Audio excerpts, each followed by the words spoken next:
Good afternoon, my name is Camila Peñalosa, and this interview is for a project for my English class. I am interviewing Maria Valenzuela. She is a school psychologist. And the first question is, what is a psychological indicator?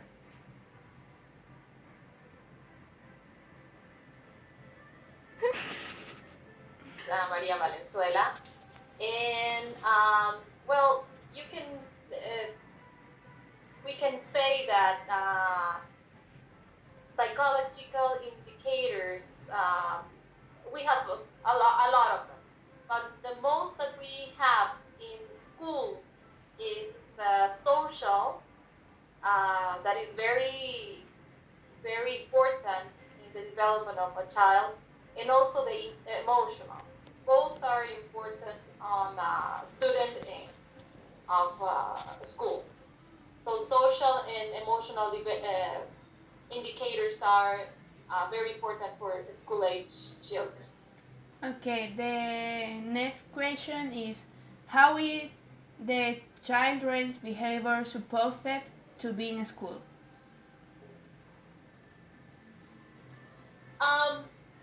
Everyone at school, beginning with the principals and teachers and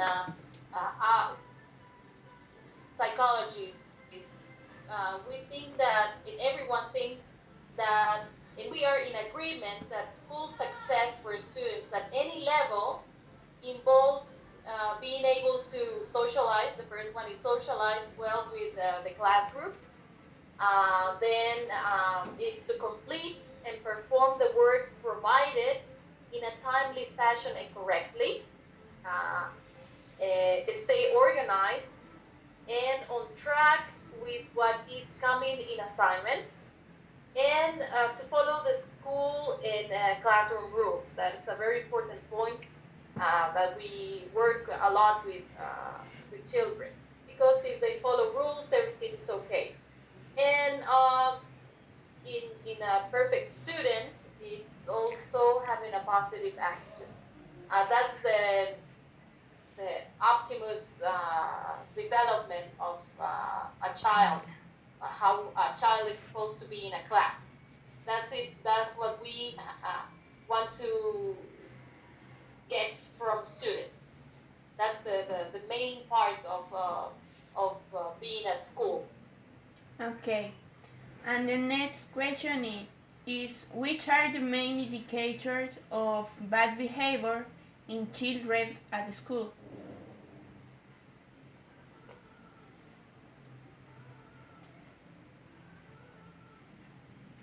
There are many indicators that tell us that children are misbehaving at school.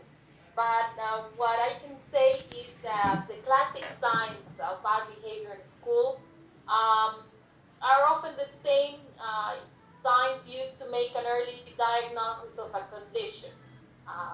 We as psychologists are mainly looking for these conditions on this kind of children that misbehave in classes or at school. Bad behavior is the difficulty or a complete inability to follow the teacher's directions. Okay, that includes following the rules, doing what the teacher tells them to do, and all these class rules that are involved, and also an inability or difficulty to socialize well and regularly with other children and classmates, not only in their class, but also at school. For example, in third grade, having friends with fifth graders or something like that.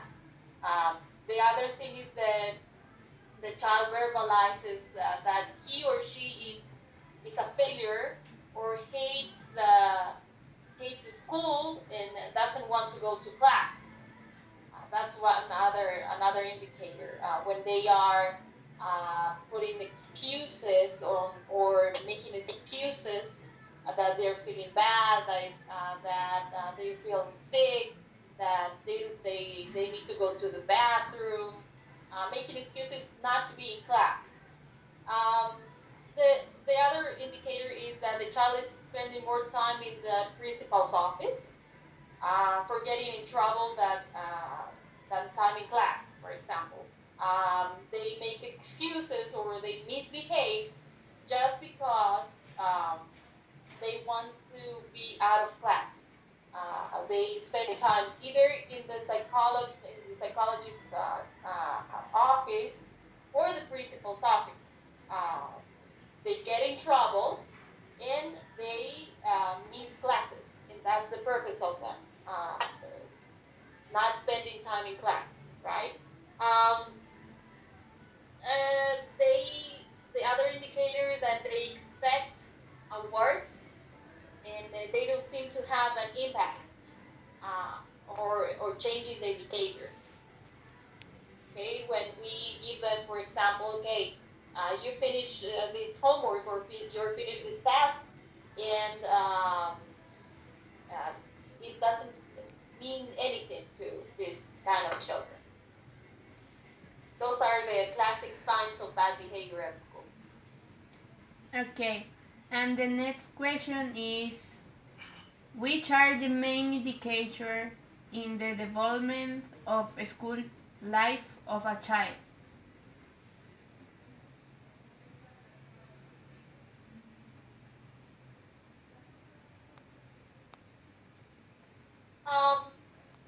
The indicators of, let's see, as children enter the school age years, they begin to show signs of independence. This period of growth is also marked by the active pursuit of and genuine appreciation for new relationships. We can talk about, for example, parents or primary caregivers continue to be the most important people in their child's life. But relationships with others are very important. In fact, the appearance of a best friend, for example, is considered a universal feature of the school age years. Other significant and an often defining characteristic of this phase of development are child's capacity to control their urges, okay, and conform to an appropriate standard of behavior without the direct supervision, and collectively is known as self-regulation. That's what we look for a child.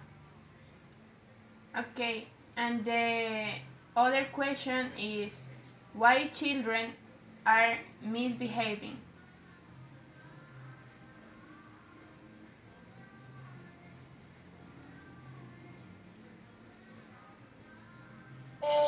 In our times, we have a lot of distractions, I think. Being in an electronic or era, if you want to call it like that, in using these gadgets, these new gadgets, new cell phones, new tablets, new computers, new laptops, new applications, and all this is making not only children but human beings